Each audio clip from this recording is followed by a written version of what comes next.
Welcome to Lakshmi TV News. Today news updates. Jawahar Nagar dumping yard కాలుష్యంపై ఆందోళన వ్యక్తమవుతుంది. గోల్కొండ కోట ఎత్తును మించిన చెత్త గుట్టగా మారిన ఈ యార్డ్ ప్రపంచంలోనే 4వ అత్యంత కాలుష్యకారక స్థలంగా గుర్తింపు పొందినట్లు సమాచారం. ప్రతి గంటకు భారీగా మిథేన్, కార్బన్ డయాక్సైడ్ వాయువులు విడుదలవుతూ దాదాపు 12 లక్షల కార్లు విడుదల చేసే కాలుష్యానికి సమానంగా ఉందని అధ్యయనాలు సూచిస్తున్నాయి. రోజుకు సుమారు 8 నుంచి 10,000 టన్నుల చెత్త ఇక్కడ చేరుతుంది. ఇక గ్రౌండ్ వాటర్ కూడా తీవ్రంగా కలుషితమైందని, నీటిలో టీడీఎస్ స్థాయిలు అధికంగా ఉన్నట్లు గుర్తించారు. University of California, Los Angeles చేపట్టిన స్టాప్ మిథేన్ ప్రాజెక్టులో ఈ ఆందోళనకర అంశాలు వెలుగులోకి వచ్చాయి. ఆ ఏజ్లో మరి ఇంత కష్టపడుతూ మరి ఒక ఉద్యమం చేసినటువంటి మరి కంబిరెడ్డి గారు, అలాగే మా మూర్తి గారు, ఇక్కడ సిస్టర్స్ అందరు కూర్చున్నారు. వీళ్ళందరికీ నమస్కారాలు. దుర్గశ్రీ నాన్నకి, రవీందర్ మామకి, ఇక్కడ ఇచ్చిన వాళ్ళందరూ నమస్కారాలు తెలియజేస్తూ, మనం ఒక విషయం గమనించాలి. ఇందాక కరుణాకర్ అన్నాడు వాడు చెట్లు పెంచుతుండు, అది పెంచుతుంది, కానీ అన్ని వాడు ఒక అబద్ధాల మాట్లాడుతూ పప్పం నడుస్తున్న వ్యక్తి రామ్కి సమస్య. ఒక అతను అమరేందర్ రెడ్డి అని చనిపోతే అక్కడ అందరం కలిసి కోర్టు అనేది ఎప్పుడైతే తెలియదు, కోర్టుల డిసిషన్ ఎన్జిటి ఉంది, కోర్టుల కేసు నడుస్తుంది. నేను ఇంచుమించి 20 రవీంద్ర మామ చెప్పినప్పుడు కొంపలు ఉండేదాన్ని చాలా కష్టపడ్డారు. అప్పటి నుంచి ఓ 10-15 నుంచి అది నడుస్తుంది. సరపతి ఉన్నప్పటి నుంచి నడుస్తూ ఉంది అది. కానీ నాకు ఇంతవరకు తెలుసు ఎన్జిటి ఆర్డర్ ఇస్తుంది, కానీ వీడు తీయడు కదా. వీడు ఎందుకు తీయడంటే వాడు డబ్బు ఉంది, నడిపిస్తుంది. మన శంకర్ నారాయణ సార్ నాకు కంప్లీట్ అన్నారు. కోర్టు కేసు 3-4-5-6 నెంబర్ ఉంటే ఆయన కేసు ఫస్ట్ పెట్టేసిందంట.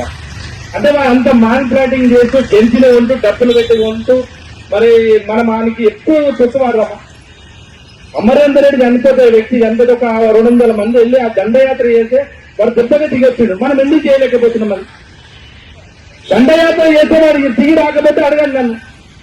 అయితే కేసు అయితే ఏమైతుంది? మన కేసు మీద భయపడి ఇంటికాడ కూర్చున్నాం. ఎన్ని రోజులు కూర్చున్నాం? ఇట్లా చచ్చిపోతే కూడా బతుకుదామా? ప్రాణంగా పోయేది. ఇప్పుడు తెలంగాణ ఎట్లొచ్చింది? అందరం కలిసిన పిడికిలు పిగిసని వచ్చింది కదా. ఇప్పుడు ఆర్టీసీలు మన సమ్మె చేసిరు, వాళ్ళకు వచ్చే అందరు కలిసి ఏకమైతేనే కదా. మనం ఎందుకు చేయలేకపోతున్నాం? మన ఊరు ప్రజలకు ఇవన్నీ పట్టలేదా? ఇప్పుడు మా కాక అన్నాడు. కాక ఊరు కాదు, దమ్మాడిలో ఇల్లు వాళ్ళంతా దమ్మాడ ప్రజలే. మీ ల్యాండ్ ఉన్నారు ఏమి ఉన్నారు కానీ దమ్మాడ ప్రజలు, మనమంతా దమ్మాడ ప్రజలమే.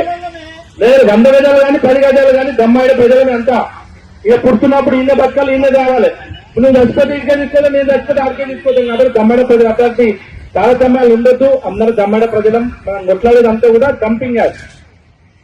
డంపింగ్ యార్డ్ పోతే మనం ఇక్కడ బతుకుతాం, కానీ డంపింగ్ యార్డ్ ఉన్నంత సేపు మనం ఇక్కడ బతుకుతాం.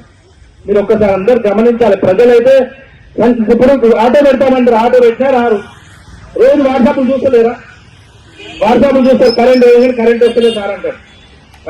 కరెంట్ కావాలి మా ఇంటికి, ట్రాన్స్ఫర్ అవ్వద్దు. నీళ్ళు కావాలి మా ఇంటి ముందు, పైప్ లైన్ పోవద్దు. ప్రజలు చేతనంతం రాలేదు. డంపింగ్ యార్డ్ నా ఒక్కరి కోసమో, శంకర్ నారాయణ కోసం, తమ్మిరెడ్డి కోసం కాదుగా, మన పిల్లల భవిష్యత్తు కోసం. మనం ఎక్కడ సంకనాకు పోయినాం, మనం రోగాల బారిన పడ్డాం. ఒకప్పుడు క్యాన్సర్ పేషెంట్ అంటే అమ్మాయి ఎవరు తెలియదు. ఇక ప్రతి ఇంటికి నేను ఇంచుమించుకొని చూస్తున్నాం కదా, ప్రతి హార్ట్ అటాక్ క్యాన్సర్ పేషెంట్ అయితే ఇంకేం చేద్దామని చెప్పాను. మరి ఇంకా మళ్ళీ చేయడం మనదంతా రాకపోతే మనమంతా ఇక ఉన్నావా లేకున్నా ఒకటి నాకు విషయం కాడికైతే మన అందరం కూడా కలిసిమెలిసి ఉండి వానిపై దండయాత్ర చేసి వాడు 4 రోజుల డంపింగ్ యార్డ్ పోకపోతే అమ్మతోడు నేను ఇక్కడనే ఏ శిక్ష కానీ శిక్ష ముందుంటా. నేను చనిపోవడానికి మరి నీళ్ళు ఇస్తున్నాడు, ఏం చేయవాడు? వాడు అన్ని అబద్ధాలు గడుపుతూ పప్పం గడుపుతున్న వ్యక్తి రామ్కి. వాళ్ళకు తొత్తుగా ఇది మన లీడర్స్. ఇక పేరు మనం అని చెప్పడం వద్ద, ఎందుకంటే రాజకీయం కోసం ఇది చేస్తున్నాం కాబట్టి దాన్ని అక్కడికి వదిలేసి మనం ఈ విధంగా చేస్తేనే అందరు గొప్పలు చెప్పుడు క్యాపింగ్ ఏం చేశామని కాదు. అది ఎందుకు ఆర్డర్ ఇప్పుడు నాకు చెప్పినాడు మామాది నిజం కష్టమది. ఇక అందరు రాగా లీడర్లు పెద్దలు ఏం చెప్తారు, మేమే క్యాంపింగ్ చేశాము, మేమే పవర్ ప్లాంట్ ఎవరి కోసం తెచ్చినా నీ సలాభ కోసం తెచ్చిన పవర్ ప్లాంట్. చెత్త వస్తుందనే పవర్ ప్లాంట్ తెచ్చింది ఇంటికి, లేకపోతే నీళ్లు ఉన్నాయి అదేమన్నా శ్రీశైలం పవర్ ప్లాంట్ ఉంది కాబట్టి నీళ్లు ఉన్నాయి కాబట్టి ఏమున్నాయని తెచ్చు. నీ చెత్త నీ సలాభం కోసమే కదా. అంతా మోసపూరిత వాగ్దానాలు చేసి డంపింగ్ యార్డ్ నుంచి పోతుందని అన్ని అబద్ధాలు చెప్తూ పబ్బం గడుపుతున్న వ్యక్తులు మనకు కొంచెం దమ్మడ ప్రజలు కూడా ఓటా ఇప్పుడు ఎమ్మెల్యే ఎంపీ వచ్చినాయి, దాన్ని బహిష్కరించాలి. లేకపోతే మనమే నిలబడుకుంటుందా? ఏదైనా చేయకపోతే మాత్రం ఈ డంపింగ్ యార్డ్ అనేది చాలా స్ట్రగుల్స్ ఉంటుంది.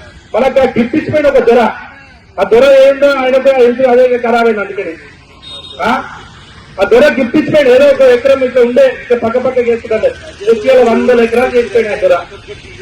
అందుకని ఆయన కూడా పుట్టగతులు లేకుండా పోయినాయి. మరి ఇక్కడ నుంచి మనందరం కలిసి కూడా ఒక్కసారి మీరు ఆలోచన చేయండి ప్లీజ్. ప్రజలు ఒక్కసారి మీరు అందరు రండి.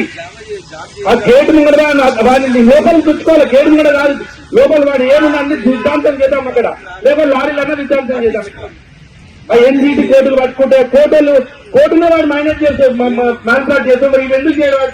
వంద డబ్బు ఉంది, పుణ్యానికి వచ్చే డబ్బు అంతా ఊరికేనే వాడు కష్టపడి సంపాదించింది కదా. గవర్నమెంట్ తోటి పవర్ అమ్ముకుంటున్నావు, ఎరువు అమ్ముకుంటున్నావు, మళ్ళీ గవర్నమెంట్ కి పైసలు ఇస్తుంది, అన్ని విధాలు లాభం వస్తున్నావు. కానీ నష్టపోయేది ఎవరు?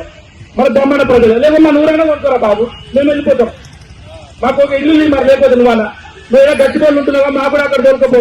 నువ్వు పెద్ద రామ్కి సమస్య విల్లాలు కడుతున్నావు, ఆ విల్లాలన్నా మనం ఉంది. మరి ఈ అవకాశం ఇచ్చే పెద్దలు నమస్కారం తెలియజేస్తుంది. నేనైతే దేనికైనా సిద్ధం ఉంటా కాక మీరు ఒక్కసారి ఆలోచన చేయండి. ఇట్లా మనం మౌన దృశ్యాలు చేసే మన రిలే చేసే పని కాదు. వానిపైన దండయాత్ర చేద్దాం. పోతే 10 మంది అమరేంద్ర దాని మీద 2 నిమిషాలు పెళ్లి చేసిందండి. మనం ఎందుకు చేయలేకపోతున్నాం? వాళ్ళ ఊళ్ళో 200-500 మంది వచ్చారు, మంచి చనిపోతే మనం చనిపోమని చెప్పుకోవాలి మనందరం. ఇప్పుడు ఆర్టీసీ అయినా కానీ కాలబెట్టిన ప్రభుత్వం దిగొచ్చింది, మనం ఎందుకు చేయదు? మరి మనం కూడా పోయాం మరి అందరం. ఈ అవకాశం ఇచ్చే పెద్దలందరూ నమస్కారం. Thank you.